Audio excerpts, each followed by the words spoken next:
So, so we now have a very interesting session on building a faculty community for negotiating future challenges of business schools during post-pandemic era by the Dean, BIT School of Management, Mumbai, Dr. Ranjan Banerjee.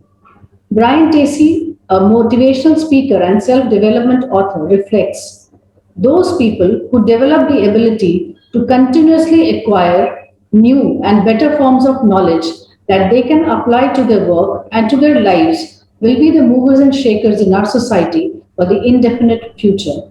I unquote. A very pertinent topic for discussion and reflection today. The new normal calls for business schools faculty to reinvent themselves to be able to sail through various kinds of conflicting choices, challenges, pressures, and contradictions by either reskilling or upskilling. COVID 19 will alter almost everything. Nothing will remain the same, including teaching pedagogy and the pupil taught. From society to human behavior to business education and governance, everything will undergo a radical shift.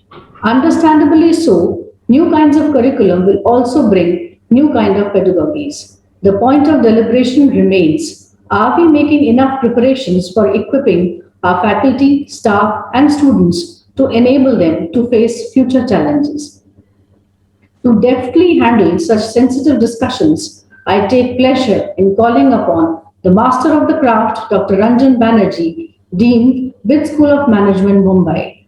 An alumnus of IIT Bombay and IIM Calcutta, Dr. Banerjee earned his doctoral degree from Carlson School of Management, US. After working with leading FMCG companies like Asian Paints and Hindustan Unilever, he became founder CEO of Renaissance Strategic Consultants and then went on to become Dean of SPJN Institute of Management and Research. Under his inspiring leadership in 2020, the institute made it to the 36th position globally in the Financial Times Masters in Management ranking and secured third position in India. He is a much sought after professor in marketing strategy, behavioral economics, innovation and design thinking, and has been teaching at niche institutes in India and abroad. He wears multiple hats, with that of an author, a researcher, a TEDx speaker, and a keynote addressee at national and international forums. As the only nominee from Indian academia, he was recently nominated on the global boards of JMAC, the Graduate Management Council, and UNPRME, the Principle for Responsible Management Education, which is a UN-supported initiative. I welcome Dr. Ranjan Banerjee to please take over the session. Sir, please. Thank you so much, Riti. Thank you, Dr. Chaturvedi. Dr. Chaturvedi is an old friend and mentor. As I look at the panel, I see many old friends. I mean, Dr. Sahai. Many of you have either I have sat in your sessions or you have sat in my sessions and we have interacted. I'm going to speak for roughly 15 to 20 minutes and then I'm going to open this for questions. And I'm largely going to speak about my last year at SPJMR and some of the things that I learned from that experience. I will also speak a little bit about BIT School of Management experience because we have global faculty coming to teach from the US. And there are one or two things that we have already seen as innovations when we are looking at online. Okay, so let me take you back to March 2020. I think middle of March 2020 at SPJMR. We sent our students home. I think all of you will have a similar experience that after you send your students home, if you're walking the corridors of the institute, it does not feel the same. It is like somebody has sucked the energy out of the campus and you are walking in the campus and meeting people, but without the students are the lifeblood of the campus. In our case, what happened is the gap between sending students home and the whole institute teaching online was 5 days. Within 5 days, we were teaching online. And the way this happened was that two of our faculty said we have to move to online, acquired a couple of Zoom licenses, conducted a training session for the faculty. Not everybody taught online straight away. Some of them volunteered. I was one of the early volunteers. We did something more, that those of us who volunteered early and were confident, and the reason we volunteered was very simple. We had been doing some of these online courses. through Times and through various other forums. So we had some experience of teaching remotely. Around out of 60 faculty, I would say 25 to 30 had some experience. This was not the same as a Zoom room. This was different. You would go to a room, but we had some experience, so the fear was not that much there. And one of the things we did was when we started teaching, we said, whoever faculty teaches online and is comfortable, please share your recordings with the rest of the faculty. This was voluntary, but we had this community thing because one of the things you need to do early is there is a learning curve for every faculty member. As you do it, if you're somewhat comfortable, if you can share your recordings with your faculty, people can learn not only from your successes, but also from your mistakes, and best practices and ideas repository get created. The second thing is that in the early days of teaching online, a lot of investment in regular faculty development and I'm not talking about 2 days, but I'm saying 2 hours, 3 hours, a lot of investment with tools, because one of the things we realized is a lot that we thought could not be done online can in some way be done online. I will give you a small example. I teach design thinking. And one of the things we like to do in design thinking is we like to do this group work where people scribble ideas on post-it pads, put this post-it pads on a white chart, and it's collaborative, right? So everybody puts their post-it pads, but they put it on a common resource. And then from that common resource, you create a presentation. And I always thought this could not be done. So when I started teaching, I started Googling.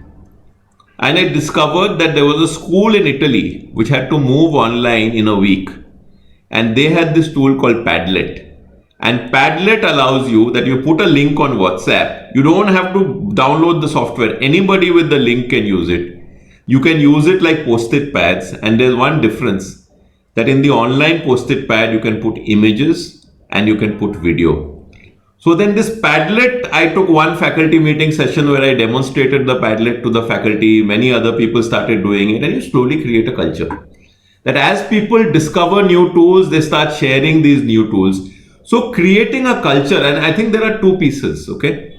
One, if you did not have the right culture of collaboration before the pandemic started, you cannot create it once the pandemic started.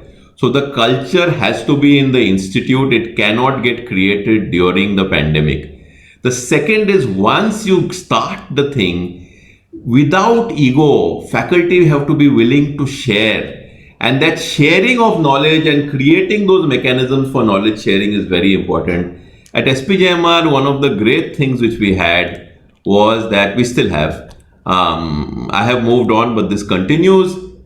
There is a weekly faculty meeting, and in those weekly faculty meeting, best practices can be shared, so that weekly faculty meeting becomes a communication meeting, a culture of collaboration, a culture of empowerment, a culture of sharing of knowledge, the curiosity to reach out and discover new tools.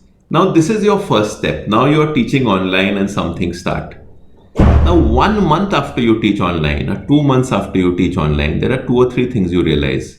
One, you cannot cover the equivalent amount in an online class as you cover in an offline class. So if you are covering X material in a physical class, you have to cover X minus something. That is my takeaway. This was our takeaway. Second is, if you are doing 5 sessions a day offline, you cannot do 5 sessions a day online. There is fatigue.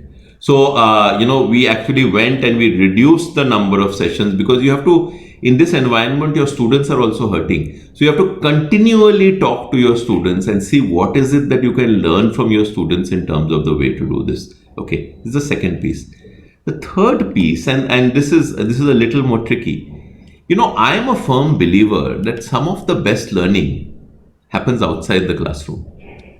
This is like you're taking a physical class and a student comes walking to you after the class and asks a question, and then they walk back with you to your room, and then that conversation. How in an online environment do you curate the unplanned conversation? So what I did, and I encourage many faculty, is we said we will do charchas. So students in groups of 5 can have conversations with faculty members which are unstructured, and agenda-less. And we believe that these unstructured and agenda-less conversations are very critical to student morale. Otherwise, you will start seeing student activism. Otherwise, students will come together, they will feel overloaded, they will become negative. So the ability to engage voluntarily with students, मैं आपको और एक बात बताता हूँ कि ये आपके यहाँ भी होता होगा that when you have your new batch coming in, there is an orientation. Now one of the most important things in the orientation is orientation में हम भाषण दे देते हैं. Then they go out. When they go out, there is चाय. और वो चाय के साथ एक टेबल पे 3 स्टूडेंट और 2 फैकल्टी बैठते हैं. And that conversation over chai is actually the real orientation. That is when you start getting introduced. So we went out to our faculty and we said, how do we replace this chai? And then 29 faculty members volunteered. So we said 29 faculty members for the first week after orientation will offer 3 slots per faculty. So 87 sessions in groups of 5 were organized for the students, where students could interact with faculty members, again, agenda-less. Okay, 2 or 3 more things on this I want to talk about. One is that, over and above what we are saying, how do you adapt your teaching? How do you adapt your methods? What are the tools? How do you reach out beyond the classroom? How do faculty share knowledge? You need the culture. You can't create the culture in the pandemic. The culture of collaboration needs to be there. You can strengthen it during the pandemic. Then you need to look at various things you can do differently. I will give you 2 examples. One is from myself and another is from my international faculty. I was doing a class on the 7 habits of highly effective people, 8th session class, group of 30. And I realized that every class in a group of 30 is not effective because many people want to do some individual planning and want to ask individual questions. And because it is related to their personal lives, they are not comfortable in a class of 30. So now how do you do it? Because your total number of hours is the same, right? So what you have to do is figure out what of your material can be delivered asynchronous and what of your material needs to be delivered synchronous. So 2 hours I delivered asynchronous to the whole class. And if you deliver asynchronous, you can cover much faster. Then I said, instead of a class of 30, I will meet you in groups of 4 for 20 minutes each, where we will take doubts in smaller sessions. So this ability to be creative. Now I have seen this with an international faculty at BITSOM who's teaching quantitative methods. And he's saying, instead of if I have 3 hours of teaching, 1.5 hours I will do all my concepts. And 1.5 hours instead of teaching a class of 60 students, I am going to break it up into 20 minutes into 15 students, where more doubts can be held and more things can be clarified. So this idea of saying that you can flexibly look at it, don't try to translate the physical class. I have got 60 students, 3 sessions, 60 students, 3 sessions. Think of the most effective way, and in some cases covered less. Talk to your institute, cover less, but cover the most important things. Okay, opportunities. There is one very clear opportunity that I saw, that if you look at our visiting faculty model that most of us have followed, if I have a global visiting faculty, or even if I have a corporate leader coming for 1 hour, or if you have a case study, typically the model is we will talk to the corporate leader 2 weeks in advance. उसको बोलेंगे यहाँ आप आ जाओ, उसके लिए reception होगा, फिर माला होगा, गिफ्ट होगा, फिर स्पीच होगा, फिर वो क्लास में आएगा 1 घंटा. Then to travel 1.5 hours coming, travel 1.5 hours going, plan in advance for 2 weeks. What I found was that if you have a class and you want 2 corporate leaders to come in online, at 2 days notice I can take my friend that this is the class, can you come in for 15 minutes? And I found I was able to get a high quality. So when you look at online, one of the big advantages is geography is history. You can get global visiting faculty from anywhere in the world to come in for 15 minutes. And if you are doing a case study, you can get a leader from that industry to come in at the end of the case study and talk for 10 minutes. So the ability to disrupt some of the traditional assumptions is another opportunity. Okay. Having said all this, okay, the second thing is, if you are fortunate and your hostels are large enough that students can stay with social distancing, then having students in the hostel with online classes is much better than having students at home with online classes. Because क्या हो जाता है, हम group work देते हैं, so 5 hours online, 3 hours of group work online plus WhatsApp plus that, their screen time goes to 10 hours to 11 hours. If they are on campus and they are doing the peer learning part physically in academic groups of 5, and not everybody's hostels are geared to this, but in case you have the infrastructure, or you can look at some mix of the infrastructure, that is a big help. So I find that physical peer learning helps. Another thing we have done is that we had, this was in February when it was almost looking okay. So out of 240 students, 100 had come back. Now you can't take 100 into a classroom, it was not allowed. But in a classroom of 70, you can take 20 students with social distancing and have a 1 hour question and answer in an open-ended format. And we find that even a little bit of physical supplementation of the online is something that works a lot. So what are the big takeaways for me? One is you need a culture of faculty collaboration. Second is faculty who are more comfortable with technology have to actively help those who are struggling with technology. Third, a good teacher is a good teacher in any format across the world. It doesn't matter. Fourth, I should not be saying this, but we can never replicate the energy of a physical classroom online. Never. We can get to 8.5 on 10. We can get to 9 on 10. We cannot get to 10 on 10 because there is something about the emotion of physical contact that does not completely take place. So I said I would speak, Professor Chaturvedi, for 15 to 20 minutes. So this is my overall message, but we are teachers. And if we are teachers, we have to be students. If you approach these changes not thinking kaisa ho sakta tha, but this is an opportunity for me to learn new skills so that I will become a more complete teacher later. And one of the bigger learnings is that later on when things come back, you can move to a format where you can use some asynchronous even in your normal courses. कि 2 घंटा आप record करके दे दो, वो देख लेंगे ताकि class में डिस्कशन ज्यादा हो. Discussion and two-way learning is what the classroom is meant for. Transfer of knowledge can be done physically inside or outside the classroom. So I will stop here and I can take any questions.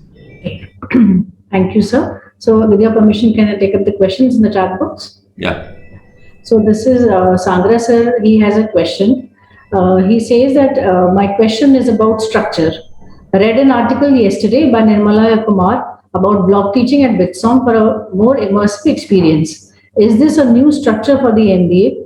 The third term plus SIP plus third 3-term structure is perhaps not the only way to structure the program.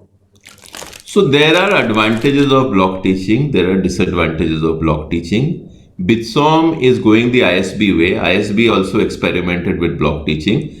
I will tell you about the advantages of block teaching. Okay, and to me the advantage is 2 or 3-fold. The first advantage is particularly for some subjects where students are unfamiliar. Students don't have to prioritize.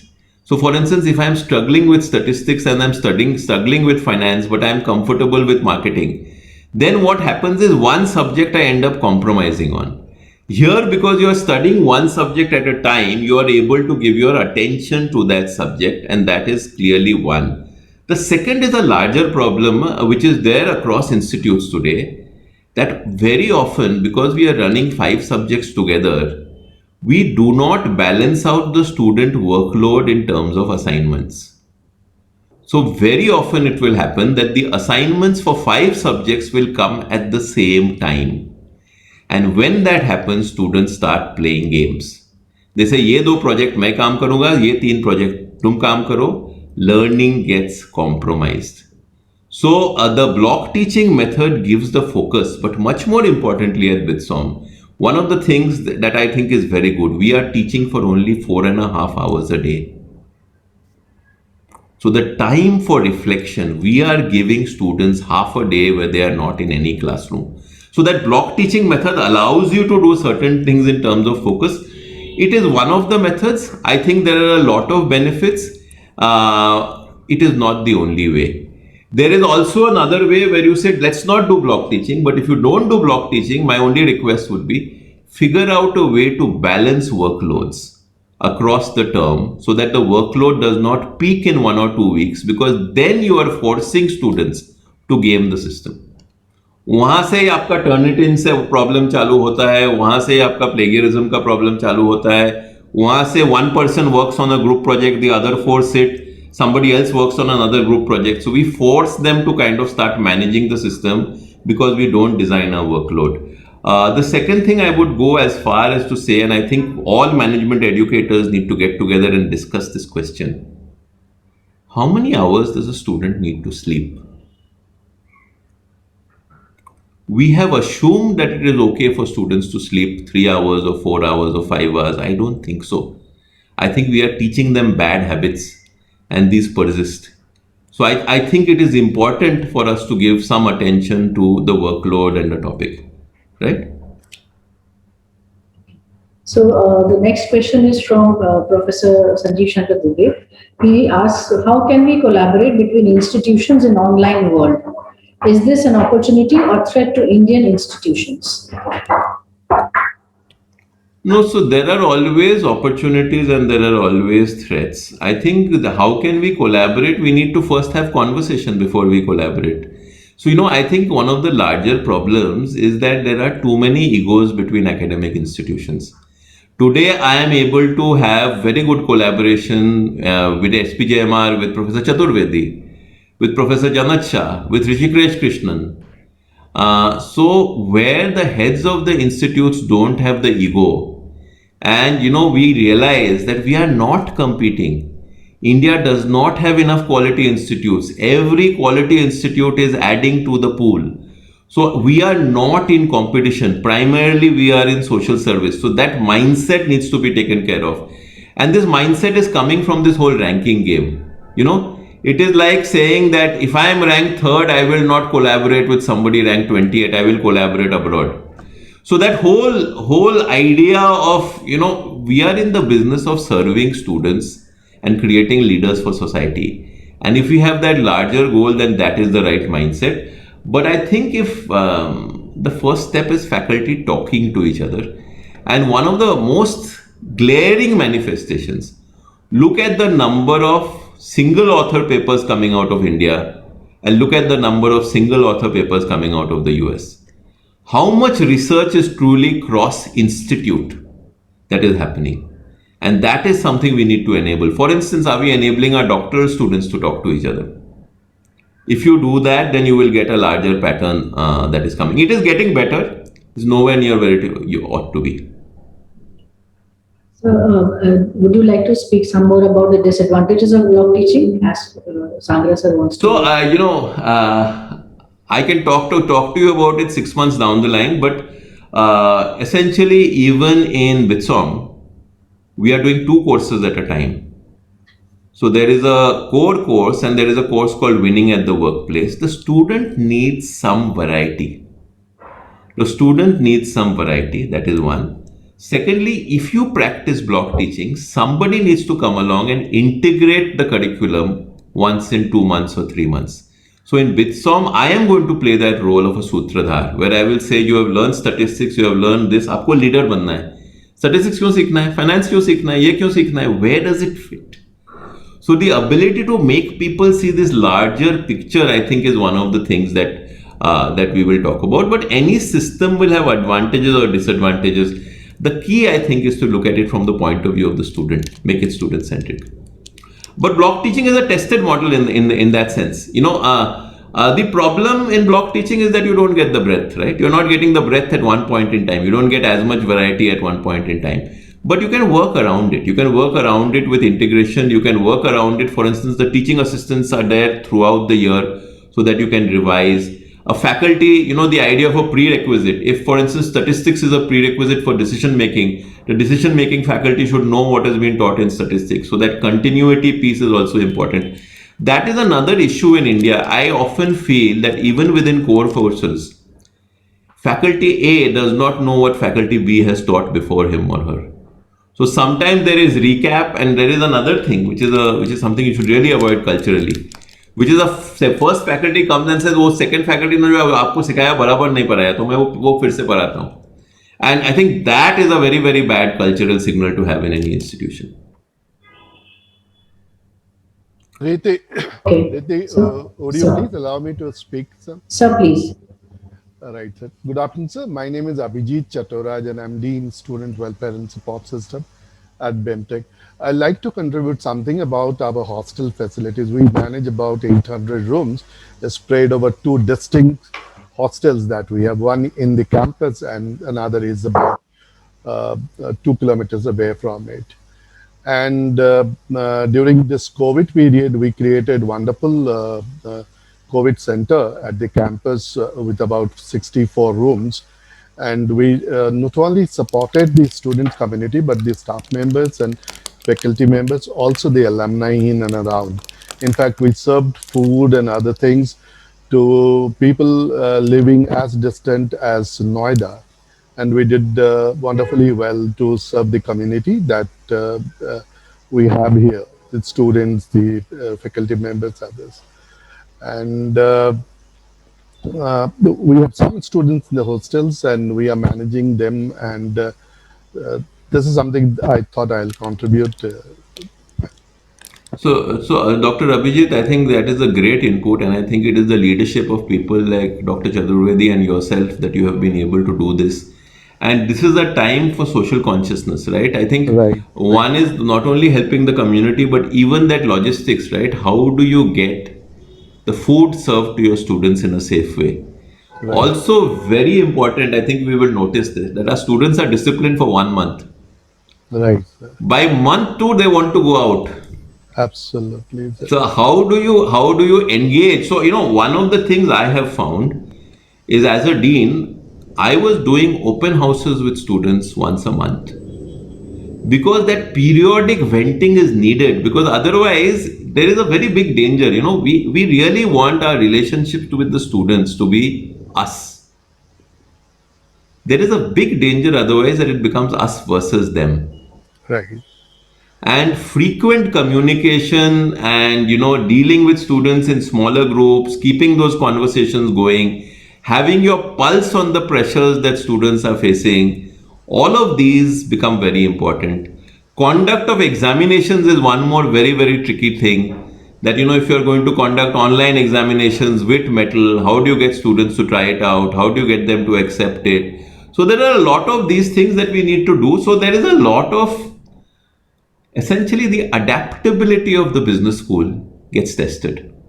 The culture and adaptability of the business school is something that you really want to build at this point. Right, sir. We have been able to create that here. A lot of bonding took place, and somehow we could steer out of it reasonably well. Thank you so much. Thank you. In continuation with the thought that you just spoke to us, there is a question from Dr. Neela Bhatia. She wants to know what stops faculty members to collaborate with others.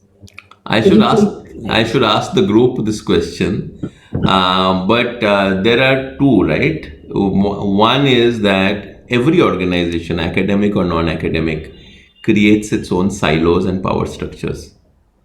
And in the silos and power structures, what happens is that my identification with the silo becomes larger than my identification with the organization. And this is the role of leadership. It is the role of leadership to have communication. It is the role of leadership to create common purpose. And one more thing, which is more difficult online. See, one of the most important things, वो MDI Gurgaon में एक होता था, I think it might still be there, that once a week, Professor Chaturvedi, they all meet for chai. There is one tea hour, one tea and biscuits hour कि faculty नीचे आते हैं, चाय पीते हैं, गप्पे मारते हैं. So the ability to socialize across silos and have conversations across silos and create spaces where faculty can interact with each other at a human level is a very, very important thing. The second aspect, I think, is that, often in academics, there is no need. I teach my courses, I do my research, I can get away without collaborating. So we have to create the occasion. So for instance, in SPJMR, we created this thing called teaching panels, where we had faculty members across functions in groups of 8, and they would teach each other and get feedback from the other 7. फिर वहां से हमने उसको co-teaching panel बनाया.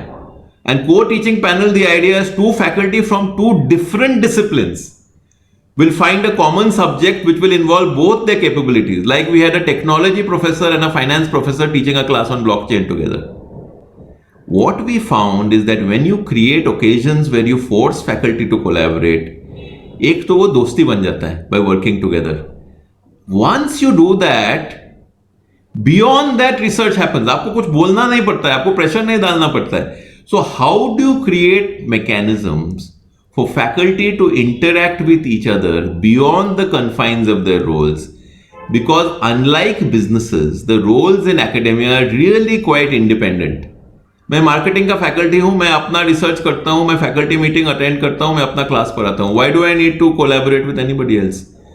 The role does not intrinsically demand collaboration, so you have to create occasions for and demonstrate the benefits of collaboration and then build it into your culture. So it needs conscious design. So the next question is from Dr. Abhijit Chaturaj. He says that in old days, learning used to take place through discussion and debate at postgraduate level. Unfortunately, that is not happening now. Why could it be so? So, Dr. Abhijit, again, I would say that the best teachers are still doing it. The best teachers are still doing it. But one of the issues is this. The faculty must have the ability to create a two-way learning environment in the classroom. And I will ask you a simple question. How many faculty are ready to walk into a classroom and say, I was wrong or I don't know? If the faculty have the openness and the self-belief to utter these two sentences in the classroom, then it can progress. Okay? And the best teachers are not scared. मेरे को कोई पूछता है कि ये condom add का marketing strategy क्या था? ओके, पेपर में एक एड देखा, इसका स्ट्रेटेजी क्या था? What should be my answer as a marketing faculty? I tell you what my answer is. I say, I do not know. I do not have an idea what was in the mind of that marketing strategy or that brand manager. Many often brand managers do not have a logic behind their decision. However, as a student of marketing, I can take a guess. And this is my guess. Now I'm following the principles of marketing.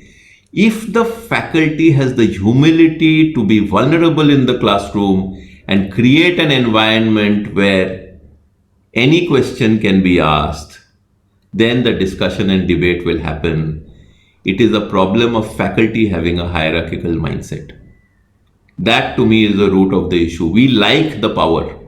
So if you can let go of power, you will have much greater power because the millennials love to engage. Dr. Chaturvedi will remember this, that, he asked me to address his students. You remember this, Dr. Chaturvedi, 2 years back? And I went in and everybody said, सवाल नहीं पूछेंगे. I went in and I said, please ask me questions. पहला सवाल थोड़ा रुक के आता है. Sir, unmute करना पड़ेगा आपको. Sorry? No, sir, Dr. Chaturvedi has to unmute him. No. He wants to speak. First 2 questions come hesitating. Then one damn burst, Professor Abhijit.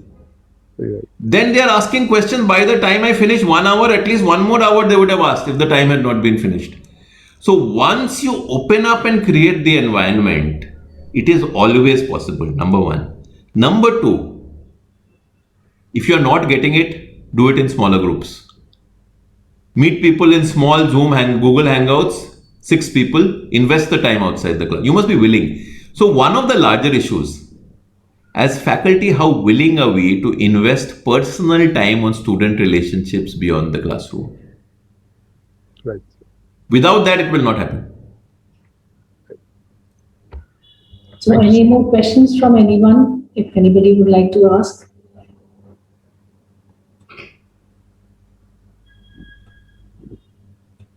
Anyone, please?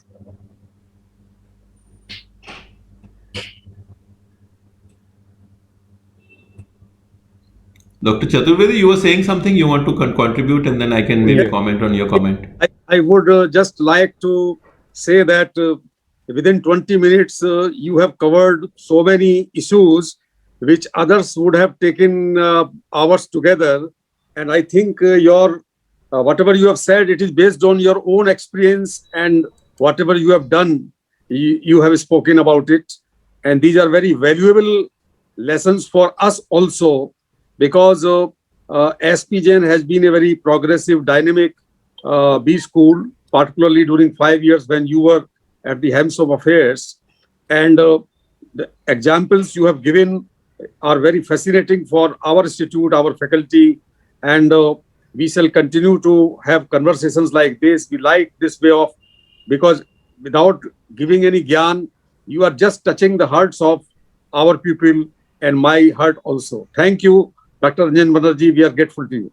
Thank you so much. There is a question in the chat. Yes. So with your permission, if you allow me, we'll cover that question. Yeah. Yeah, sure. So there is this Snigdha Mohapatra ma'am. She wants to know, sometimes when we set a classroom for free discussion, things go out of line. How to manage that? So typically, whenever we set a classroom for free discussion, there are two types of free discussion, right? There is a completely open house where you take any questions. Whenever you have an open house, you must have a initial time and an end time. Often what I find it useful, ask one student to police it. Okay, so tell the student, you give me a 10-minute warning. When the student gives you a 10-minute warning, automatically now you are not controlling, the student is controlling, it gets done. This is one.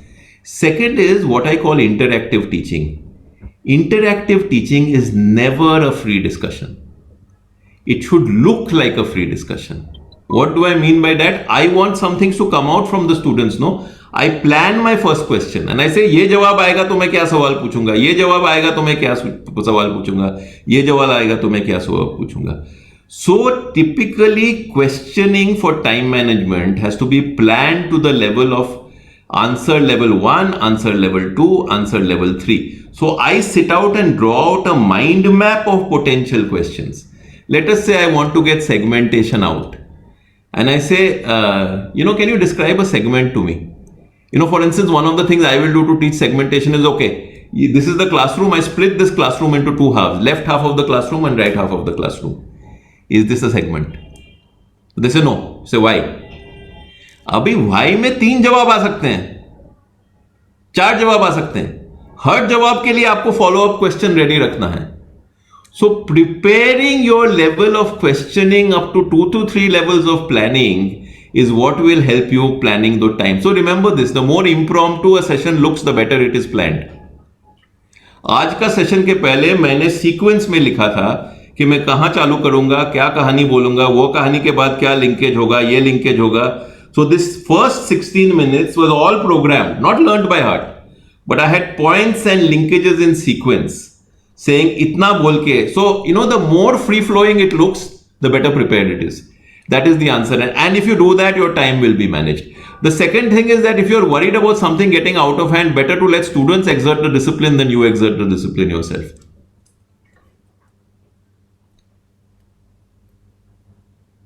Thank you. So any more questions from anyone, please? Or else? Can you invite some question from faculty from BGU Bhubaneswar? Sure, sir.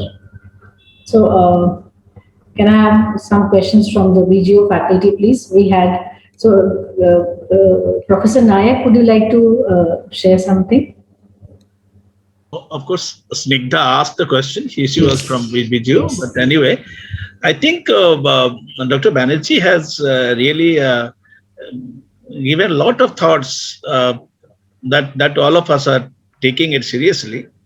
I think, as you rightly said, because everything which is a free flow, and I usually use interactive kind of lecture. Lecture is not one monologue or something like that. Interactive lectures are very well planned. And it looks like we are having free discussions, but at times we have to check and the kind of discussion going out of hand. So unless we have the control, then it goes out of the things. So as rightly explained by him, I think that's a good art of teaching. art of teaching and having control over the student, because controlling student is very important. One thing, if you can highlight on the breaking the silos, as dean, how you have been successful in, because it is not only in B schools. I have seen as a student, as a faculty in almost all academic institutions, even the 4 faculty department, they do not see eye to eye, or they do not collaborate to teach. It has been for last 30 years I have been seeing, though everybody realizes this collaborative teaching. What is the technique of breaking the silos? If you can give some tips on that.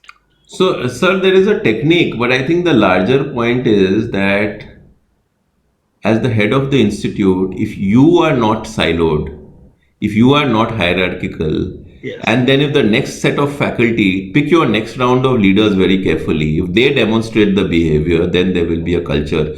But मैं आपको एक कहानी सुनाता हूँ कि when I went to SPJMR first, there is a weekly faculty meet that I mentioned, and वो weekly faculty में पहले जो मैंने notice किया ना, वो seating था. So dean, associate dean, program head, senior professor, senior professor, senior professor. So the seating sequence was by tenure and seniority. So now there are 2 implications of this. One is you are reinforcing hierarchy every week. You are meeting for communication but reinforcing hierarchy. Second is you're ensuring that the same 2 people sit next to each other every week. So you don't interact with anybody outside those same 2 people. So at 40 minutes into my first meeting, I said that, look, this looks like it is me against all of you. Do you think this is the right way to do this? They said, sir, it has been this way for 28 years. I said, होना कैसे चाहिए? किसी ने नहीं पूछा था. So then somebody said it should be random. So मैंने कहा ठीक है random. Till this date, the seating in faculty meets, in physical faculty meets I'm talking about, in SPJMR is random. Everybody, including the dean, has to search for his chair. They shuffle the name tags every week. What does that ensure? That different people are sitting next to each other every week. So if you are really determined, then through small mechanisms, you can start building this. Okay, even otherwise, think of other silos. Celebrate Christmas and get all religions to celebrate Christmas. Celebrate religious festivals of every religion within your institute. Find ways to reduce unnecessary barriers between people. I started a faculty, a silo बोल रहे हो, सबसे बड़ा silo, faculty and staff silo. I created 2 strategy meets. One is a faculty strategy meet and second is the faculty and staff strategy meet. Because when it comes to operations, in many cases, staff know more than the faculty. Staff need a voice. They don't have a voice in most institutes. So you have to consciously identify the silos and weed them out. I'm running out of time. I know it's still 45. So मैं एक कहानी सुनाता हूँ to close this. My father is an old school teacher, and I remember experience where I was sitting with my father, and he taught, and then there was a technology teacher, and this person was telling a lot of jokes, and the audience really liked it. I was young. I went to teach again, and I also told a lot of jokes. It was very popular. And when I finished my session, I saw my father sitting there. He didn't say anything. I just went and sat next to him. And then my father said, he doesn't have depth. So he has to play to the gallery. You have to decide what kind of a teacher you want to be. And I think this is the most important thing. Absolutely. We are teachers first. We are not entertainers. We have a larger sense of service. We have to engage, we have to interest, we have to carry. And if we have that deep sincerity, then we can adapt to any technology. The single most important aspect of a teacher is sincerity. Everything else can be learned. We cannot teach sincerity. So I'd like to leave you with that thought. Thank you. Thank you very much. Thank you. Thank you so much. Thank you so much, Dr. Banerjee. Nathan Fur, the professor of strategy at INSET, aptly puts it, be passionate about solving the problem and not proving your solution. So we are really very, very fortunate to have such a wonderful, insightful session from you.